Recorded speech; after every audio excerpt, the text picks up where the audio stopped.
Prodi PAI 1C. Oke, baik, yang pertama yaitu dari pendahuluan. Di sini saya akan menerangkan tentang bahwasanya Indonesia merupakan negara dengan mayoritas penduduk beragama Islam, yang menjadikan Islam sebagai bagian yang tidak terpisahkan dari budaya dan masyarakat negara ini. Pemerintah Indonesia dalam upaya untuk mencapai keselarasan dan keseimbangan antara konstitusi dan hukum Islam telah berusaha keras untuk menyelaraskan kedua prinsip tersebut. Hukum kewarganegaraan di Indonesia diatur dalam Undang-Undang Nomor 12 Tahun 2006 tentang kewarganegaraan yang telah disahkan oleh pemerintah Indonesia. Undang-undang yang bertujuan untuk mengatur status warga negara Indonesia termasuk mereka yang menjadi warga negara Indonesia karena kelahiran, naturalisasi, atau cara lain. Hukum Islam di sisi lain memiliki prinsip dan aturannya sendiri yang mengatur berbagai aspek kehidupan, termasuk kewarganegaraan dan kebangsaan. Selain ulama berpendapat bahwa syariat Islam melarang adanya kewarganegaraan yang ganda, namun beberapa ulama juga mengatakan bahwa memperbolehkan adanya kewarganegaraan yang ganda karena hukum Islam mengakui pentingnya kewarganegaraan dan kebangsaan di dunia modern ini. Ketegangan antara kedua prinsip ini telah menimbulkan berbagai masalah dan kekhawatiran. Misalnya, warga negara Indonesia yang juga mempertahankan kewarganegaraan ganda mereka, terutama dalam hal kepemilikan properti. Selanjutnya yaitu pembayaran pajak dan hak pilih.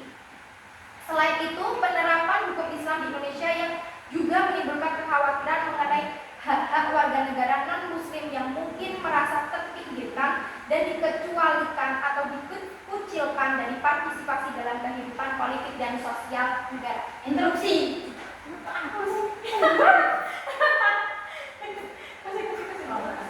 Oke, silakan.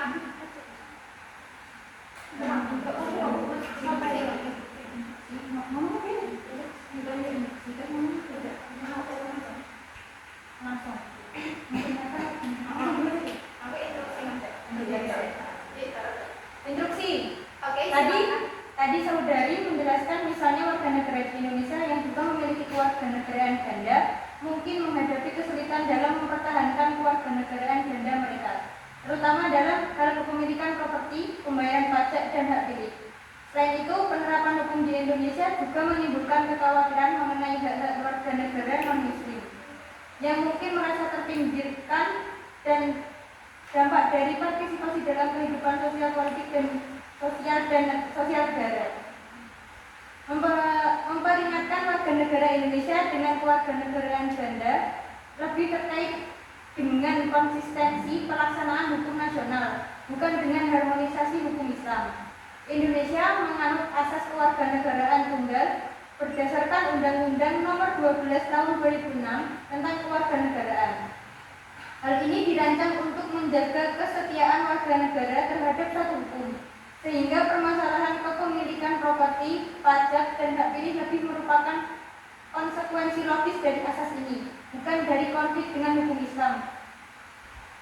Klaim bahwa non-muslim mungkin terpinggirkan dalam kehidupan politik dan sosial terlalu berlebihan dalam dinamika pluralisme Indonesia.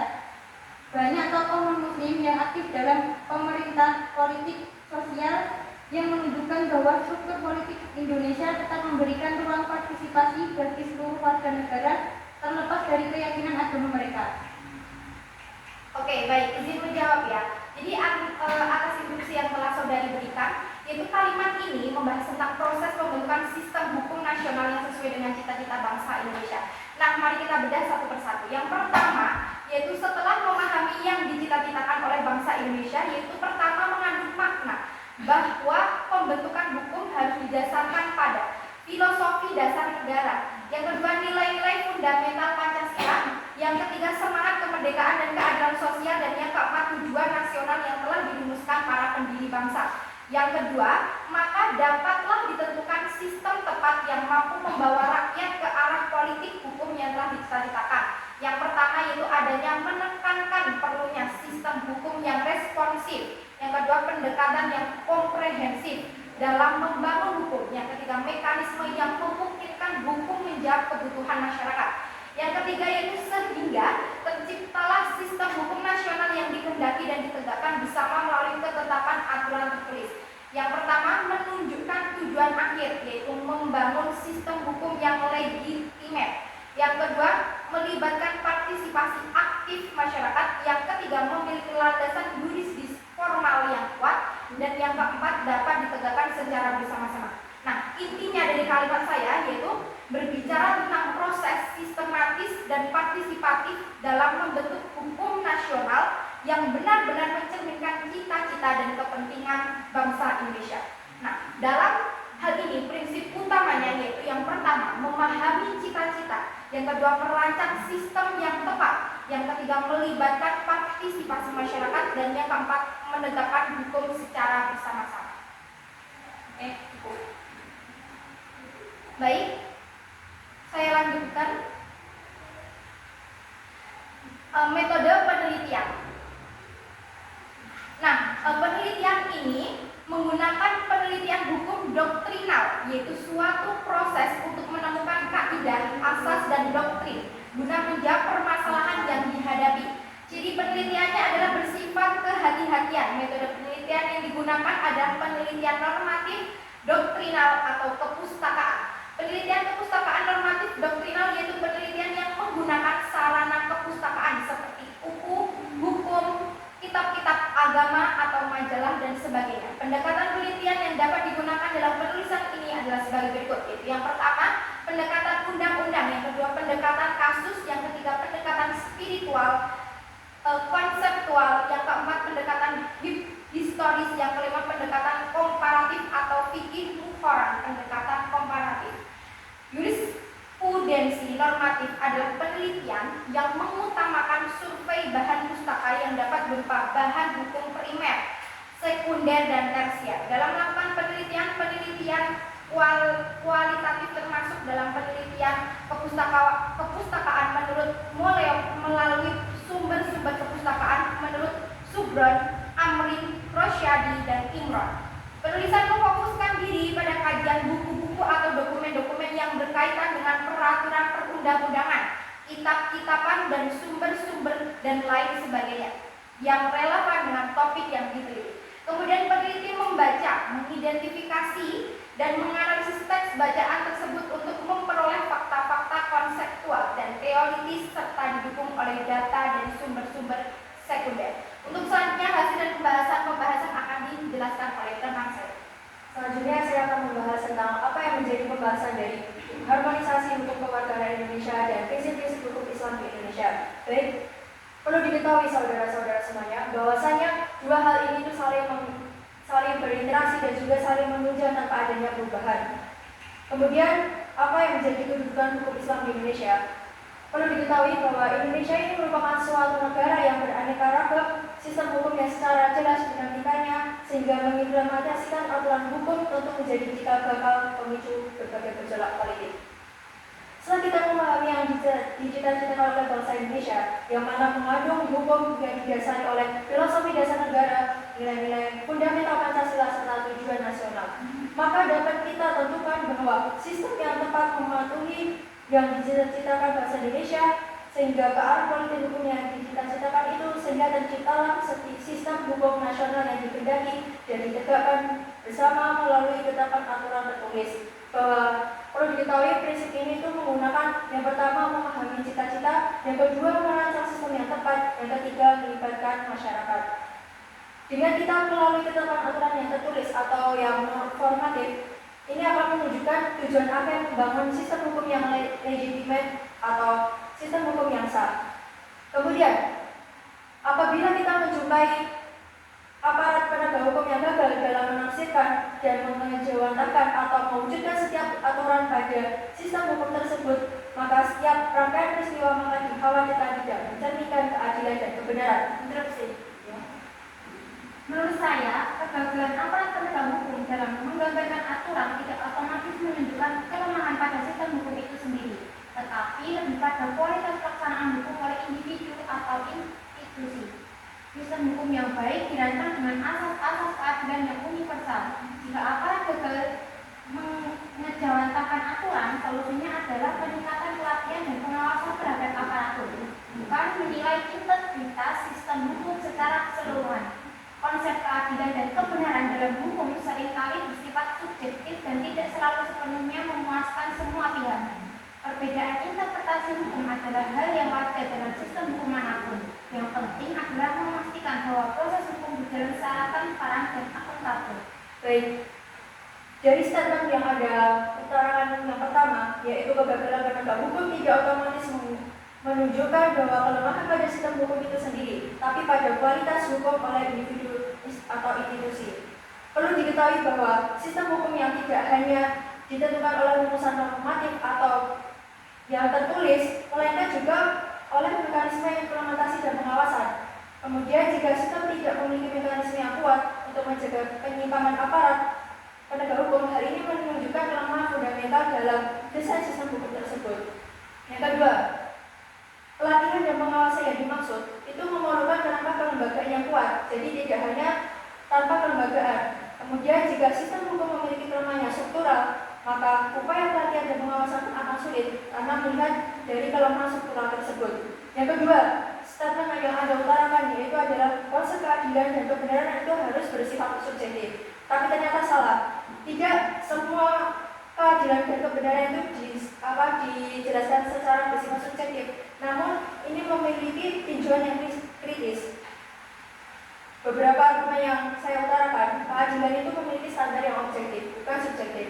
Bisa diukur dari yang pertama, konsistensi penerapan hukum, yang kedua, perlindungan hak asasi, yang ketiga, kesetaraan di hadapan hukum.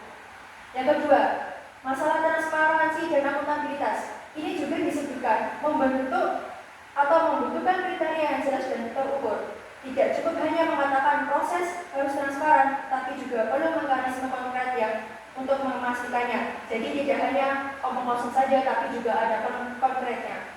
Yang ketiga, perbedaan interpretasi tidak boleh dijadikan alasan untuk mengurangi esensi bahwa keadilan substantif sistem hukum yang baik harus mampu menjembatani perbedaan interpretasi dengan mekanisme yang dapat dipertanggungjawabkan. Jadi kesimpulannya bahwa sistem hukum adalah sebuah kesatuan yang kompleks antara norma, pelaksana, dan mekanisme kontrol. Nah, untuk kelemahan pada salah satu aspek akan berdampak pada keseluruhan sistem. Oleh karena itu, kritik terhadap kinerja aparat penegak hukum tidak dapat dipisahkan dari evaluasi sistematik terhadap struktur hukum itu sendiri.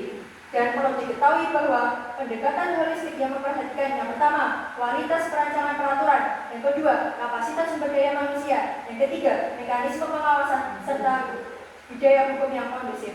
Demikian, baik sistem hukum maupun pelaksanaannya sama-sama kritis untuk diperhatikan dan dalam mewujudkan keadilan yang substantif.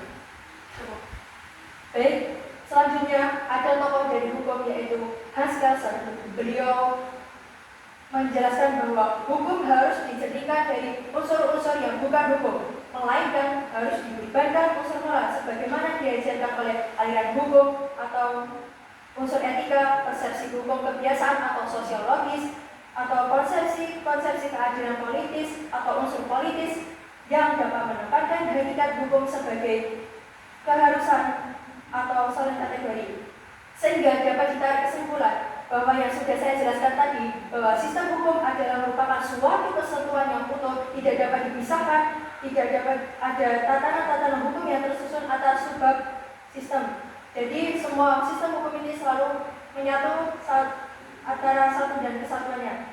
Kemudian bagian atau unsur yang tersusun secara sistematik, yang tujuannya dapat saling berhubungan dan berkaitan erat untuk mencapai aspek eksistensial manusia dalam hidup bermasyarakat menurut rencana dan pola masyarakat.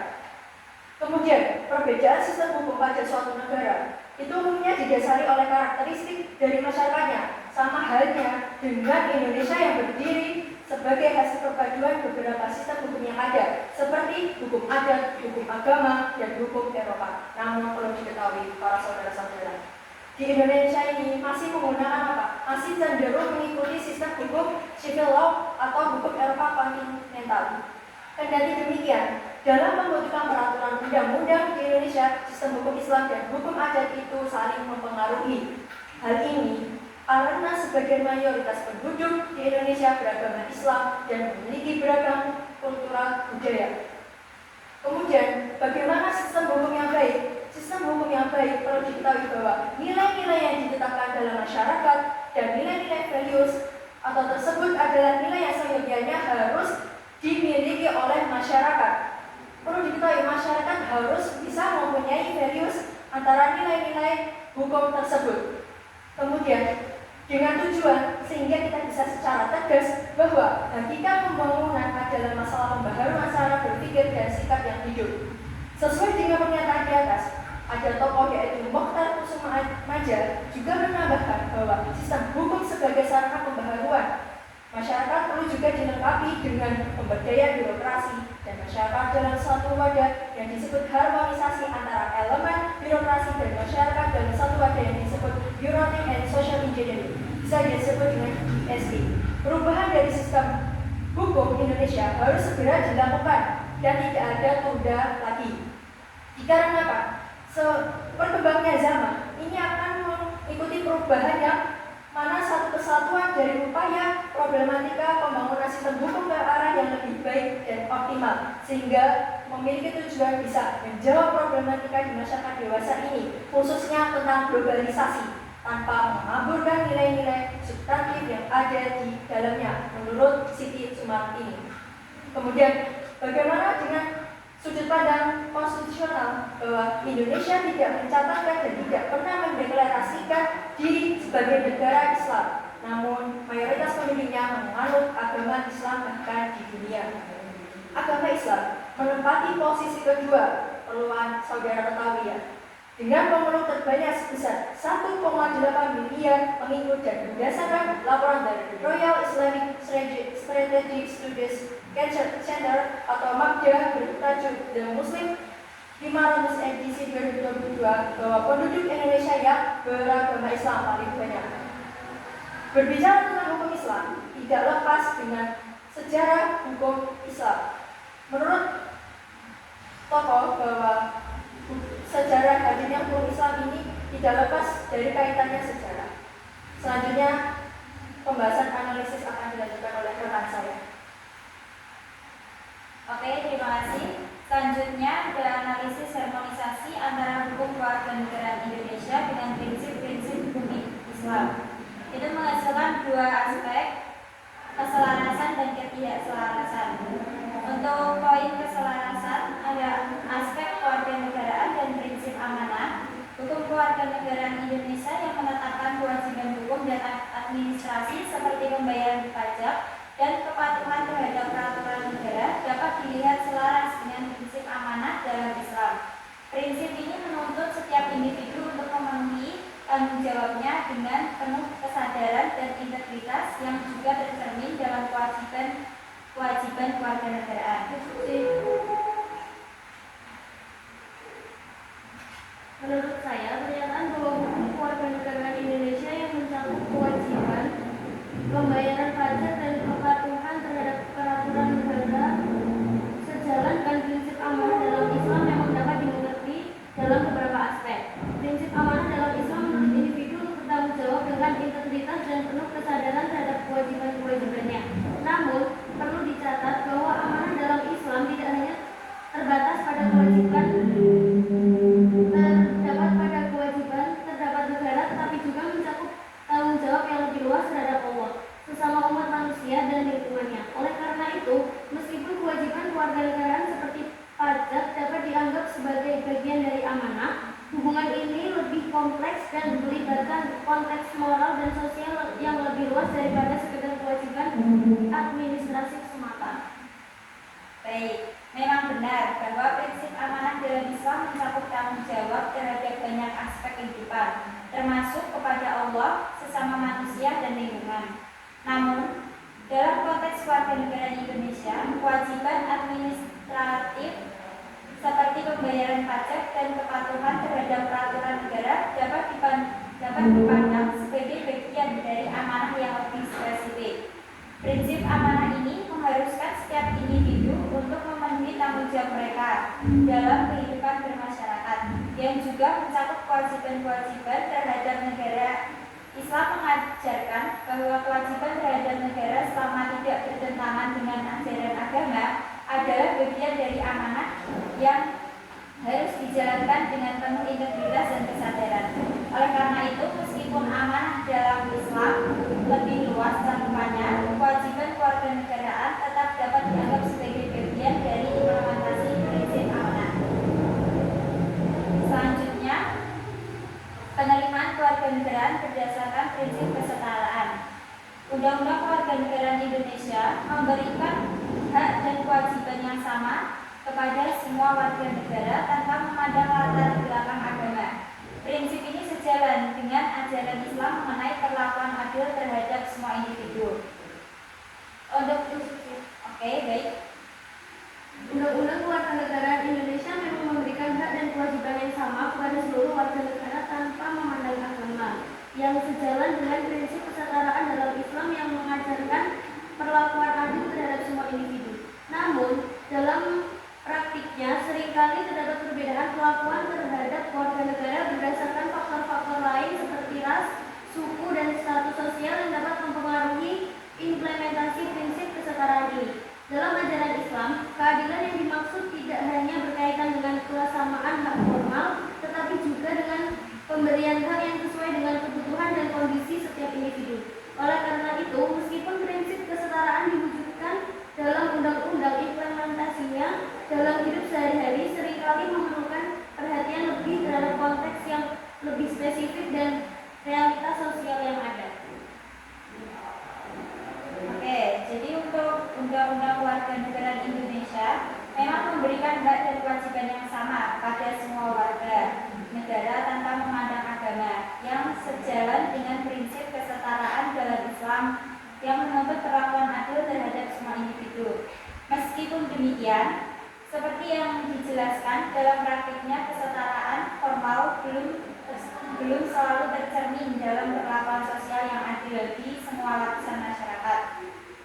Namun, prinsip kesetaraan dalam hukum Indonesia tetap penting karena memberikan dasar hukum yang setara bagi seluruh warga negara. Dalam Islam, keadilan tidak hanya berarti kesetaraan formal, tetapi juga kesesuaian hak dan kewajiban dengan kebutuhan dan kondisi masing-masing individu. Dalam konteks ini, meskipun peraturan hukum memberikan kesetaraan formal, penting untuk terus memperhatikan implementasi keadilan secara substansial dengan memberikan perhatian lebih kepada kelompok yang mungkin menghadapi tantangan sosial atau ekonomi tertentu. Prinsip kesetaraan harus dilihat tidak hanya dalam konteks hak yang sama, tetapi juga dalam menyediakan kesempatan yang setara untuk semua warga negara. Dengan demikian, baik prinsip amanah dalam Islam maupun prinsip kesetaraan dalam kewarganegaraan Indonesia dapat saling mendukung untuk menciptakan masyarakat yang lebih adil dan bertanggung jawab. Selanjutnya, poin ketidakselarasan. Naturalisasi dan kewarganegaraan berganda. Hukum Indonesia mengatur bahwa seorang warga negara dapat memiliki kewarganegaraan ganda dalam situasi tertentu. Namun, dalam beberapa interpretasi hukum Islam, kewarganegaraan ganda dapat dianggap bertentangan dengan prinsip loyalitas penuh kepada satu negara. Hal ini menimbulkan ketidakselarasan antara ketentuan hukum Indonesia dan prinsip-prinsip hukum Islam. Selanjutnya ada hak dan kewajiban dalam konteks syariah. Beberapa hak dan kewajiban yang diatur oleh hukum kewarganegaraan mungkin bertentangan dengan prinsip-prinsip syariah tertentu, seperti hukum waris atau hak-hak dalam konteks pernikahan yang mungkin berbeda dengan aturan Islam. Selanjutnya, saya akan membahas tentang prinsip-prinsip hukum Islam. Prinsip tauhid. Prinsip ini adalah prinsip yang paling umum di hukum Islam. Prinsip tauhid secara garis besar menjelaskan bahwa semua umat manusia, khususnya orang muslim, berada di bawah satu ketetapan yang sama, yang berarti tidak ada yang membeda-bedakan antara manusia yang satu dengan manusia yang lainnya. Semua berada di bawah naungan kalimat tauhid yang berlafaz la ilaha illallah. Tidak ada Tuhan selain Allah. Selanjutnya, prinsip keadilan. Yang dimaksud prinsip keadilan adalah kita sebagai umat Islam diperintahkan oleh Allah Subhanahu wa taala untuk selalu bersikap adil dalam mengambil sebuah keputusan yang menyangkut dalam segala hal, baik itu urusan pribadi maupun bukan. Selanjutnya ada prinsip amar ma'ruf nahi munkar. Secara singkat, yang dimaksud amar ma'ruf nahi munkar adalah mengatakan yang benar dan melarang yang salah, dan dapat disimpulkan bahwa kita sebagai umat Islam untuk menegakkan prinsip ini bukan hanya untuk diri kita sendiri, tetapi untuk orang-orang di sekitar kita agar mereka tidak terjerumus ke dalam lembah kemaksiatan. Selanjutnya ada prinsip kebebasan dan kemerdekaan. Yang dimaksud pada prinsip ini adalah kebebasan bagi setiap orang untuk memilih agamanya masing-masing dan tidak dipaksa untuk masuk ke dalam suatu agama tertentu. Selanjutnya ada prinsip persamaan. Islam menentang keras sistem perbudakan. Namun, hukum Islam menunjang tinggi kesamaan semua manusia. Prinsip ini mengajarkan bahwa semua manusia di mata hukum itu sama dan bahwa tidak ada perbedaan suku, ras, atau agama. Selanjutnya ada prinsip tolong-menolong. Prinsip ini berarti saling membantu sesama umat manusia. Apabila ada salah satu teman, keluarga, atau tetangga yang sedang mengalami kesulitan, maka bantulah ia. Selanjutnya ada prinsip toleransi. Prinsip ini mengajarkan untuk kita sebagai umat Islam untuk tidak membeda-bedakan ras, suku, agama ya, dalam berbuat kebaikan. Baik, selanjutnya yaitu ada pengaruh pada isu kemerdekaan. Nah, hukum waris yaitu prinsip-prinsip waris dalam hukum Islam sebagaimana diuraikan dalam Al-Quran dan Al-Hadis menentukan bagian tertentu untuk ahli waris yang mungkin bertentangan dengan hukum waris nasional. Yang kedua yaitu hukum keluarga, prinsip-prinsip Islam yang mempengaruhi masalah seperti pernikahan, penceraian, adopsi yang dapat bertentangan dengan hukum kewarganegaraan. Selanjutnya yaitu ada tantangan dan harmonisasi. Yang pertama yaitu ada kewarganegaraan ganda, yang kedua yaitu ada konflik waris. Oke, sekarang saudara-saudara saya membahas tentang kewarganegaraan ganda. Nah, di dalam kewarganegaraan itu ada larangan kewarganegaraan ganda dalam hukum Indonesia menimbulkan tantangan bagi individu yang mungkin memiliki hak kewarganegaraan di Indonesia dan negara lain dengan populasi muslim signifikan. Yang kedua yaitu ada konflik waris. Nah, hukum waris Islam yang memberikan bagian spesifik untuk ahli waris dapat bertentangan dengan peraturan waris nasional mengakibatkan sengketa hukum dan komplikasi. Baik, itu tadi saudara-saudara debat yang mengenai tentang harmonisasi antara hukum kewarganegaraan. Jadi pada kesimpulannya yaitu penelitian ini menunjukkan bahwa harmonisasi antara hukum kewarganegaraan Indonesia dengan prinsip-prinsip hukum Islam memerlukan pendekatan yang cermat. Meskipun terdapat keselarasan dalam berbagai aspek, terdapat ketidakkonsistenan yang perlu diatasi melalui revisi kebijakan, dialog yang konstruktif dan pendidikan yang baik. Dengan langkah-langkah tersebut diharapkan dapat tercapai keseimbangan yang harmonis yang memenuhi tuntutan positif hukum dengan tetap menghormati nilai-nilai agama. Cukup sekian debat kita pada kali ini mengenai topik harmonisasi antara hukum kewarganegaraan Indonesia dan prinsip-prinsip hukum Islam. Kurang lebihnya kelompok kami mohon maaf. Wabillahi taufiq wal hidayah. Wassalamualaikum